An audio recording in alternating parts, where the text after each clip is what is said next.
Chitrakoot academy में आप सभी का स्वागत है। दोस्तों, मेरा नाम संजय है। आज की क्लास में हम पढ़ेंगे वन नेशन वन इलेक्शन के बारे में, यानी एक राष्ट्र एक चुनाव, इसकी आवश्यकता क्यों हुई और इसके उद्देश्य क्या है तथा इसके संबंध में कौन कौन से आयोगों ने अपनी रिपोर्ट दी है तथा जो अभी हाल ही में केंद्र सरकार ने 129वां संविधान संशोधन लोकसभा में पेश किया है, उसके क्या क्या प्रावधान हैं।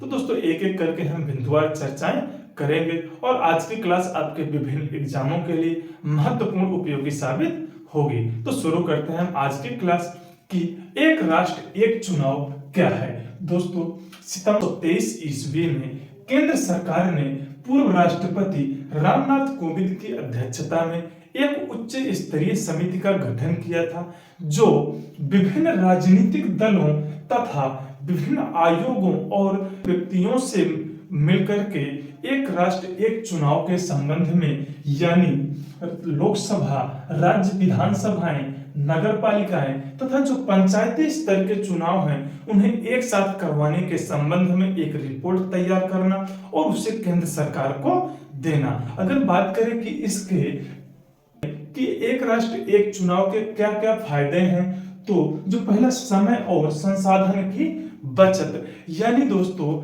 जो अभी हम देख रहे हैं कि हमारे देश में प्रत्येक वर्ष कहीं ना कहीं चुनाव लगा रहता है और उसमें जो उच्च स्तरीय नेता होते हैं उन्हें, क्योंकि राजनीति में चुनाव को एक महत्वपूर्ण स्थान दिया जाता है और वह इसमें भाग लेने के लिए जुट जाते हैं, जिससे बहुत ज्यादा समय और संसाधनों का उपयोग होता है और जो हमारी नीतियां योजनाएं लागू होती हैं वह भी बाधित होती हैं। दूसरा, राजनीतिक भ्रष्टाचार।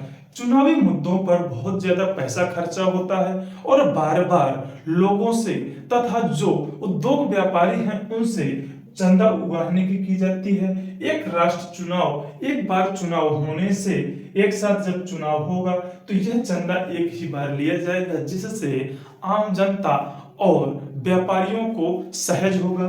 तीसरा, लागत में कमी। दोस्तों, क्या करवाया जाता है तो पूरा देश एक बार कहीं ना कहीं पूरे साल चुनाव के माहौल पर, यानी जो 5 वर्ष के लिए होता है, तो हर साल का कुछ समय चुनावी माहौल के लिए निकल जाता है, जिसमें लागत का, यानी जो शीर्ष स्तरीय नेता है वो अपनी पार्टियों को जिताने के लिए, प्रचार करने के लिए रैलियां करते हैं, जिसके कारण जो खर्च है वह भी बहुत ज्यादा बढ़ जाता है। चौथा, नागरिकों को सुविधा। यह क्या है दोस्तों, जब चुनाव एक बार, यानी लोकसभा, राज्य विधानसभाएं, नगर पालिका तथा जब पंचायतों का चुनाव एक साथ होगा तो वहां के जो नागरिक वह एक दिन में मतदान कर सकते हैं। जब यह चुनाव अलग अलग करवाया जाता है तो मतदाताओं को बार बार वोट डालने के लिए परेशान होना पड़ता है। तो दोस्तों, अब बात करें इससे पहले आम चुनाव एक साथ करवाया गया था कि नहीं। तो दोस्तों,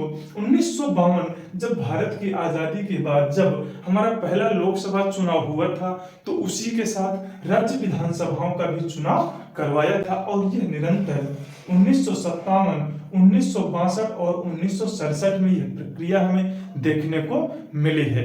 किंतु 1968-69 ईस्वी में कुछ राज्य विधानसभाओं का विघटन हो जाता है और 1970 ईस्वी में ही लोकसभा का भी विघटन हो गया, जिसके लिए 1971 में पुनः चुनाव करवाया जाता है और यह स्थितियां हमें बार बार देखने को अब मिल रही हैं। लगभग 1967-68 के बाद से अब तक यह स्थितियां निरंतर चल रही हैं और प्रत्येक वर्ष लगभग 6 से 7 चुनाव हो रहे हैं, जहां पर आचार संहिताएं तथा बहुत ज्यादा लागत बढ़ती चली जा रही है और जो योजनाएं जो कार्य कर रही हैं उन पर भी बहुत विलंब होता है। तो अगर हम बात करें कि वन नेशन वन इलेक्शन के संबंध में कौन सी आयोगों ने अपनी रिपोर्ट दी है, तो पहला 1983 ईस्वी में निर्वाचन आयोग ने एक राष्ट्र एक चुनाव के संबंध में अपना विचार व्यक्त किया था तथा विधि आयोग ने अपनी 117वीं रिपोर्ट 1999 में एक राष्ट्र एक चुनाव की सिफारिश की है।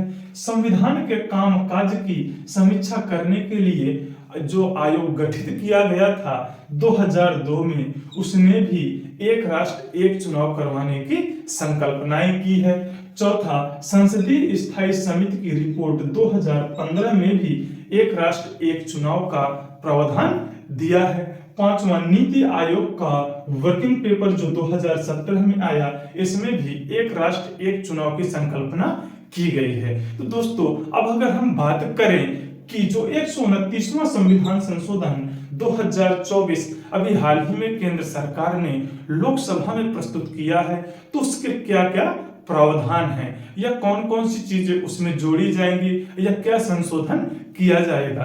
तो पहला कि नया अनुच्छेद 82A जोड़ा जाएगा, यानी हमारे भारतीय संविधान में एक अनुच्छेद 82 जिसका जो मुख्य कार्य कि भारतीय निर्वाचन आयोग लोकसभा के साथ साथ राज्य विधानसभाओं के भी निर्वाचन करवाता है।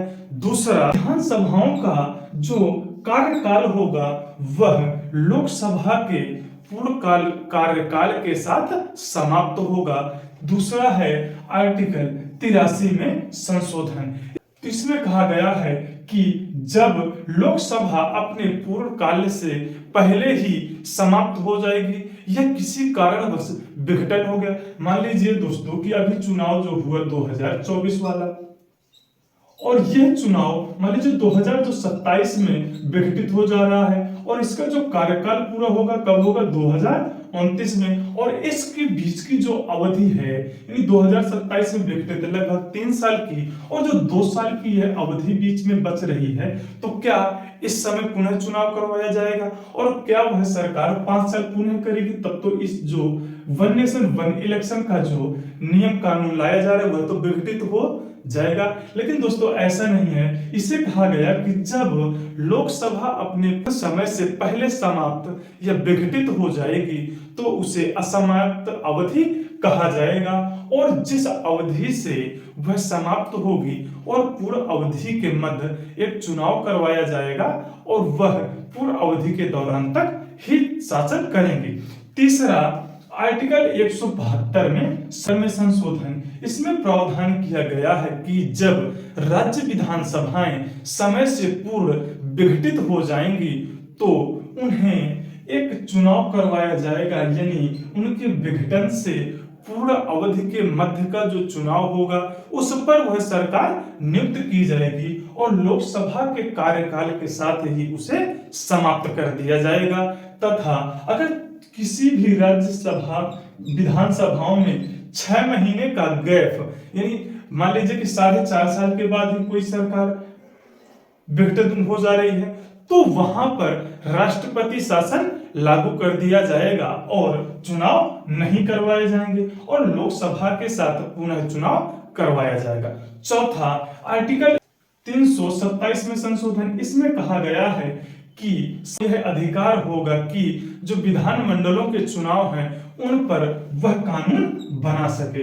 दोस्तों, आज की बात हमने वन नेशन वन इलेक्शन के बारे में की है कि कौन सी समिति गठित की गई थी।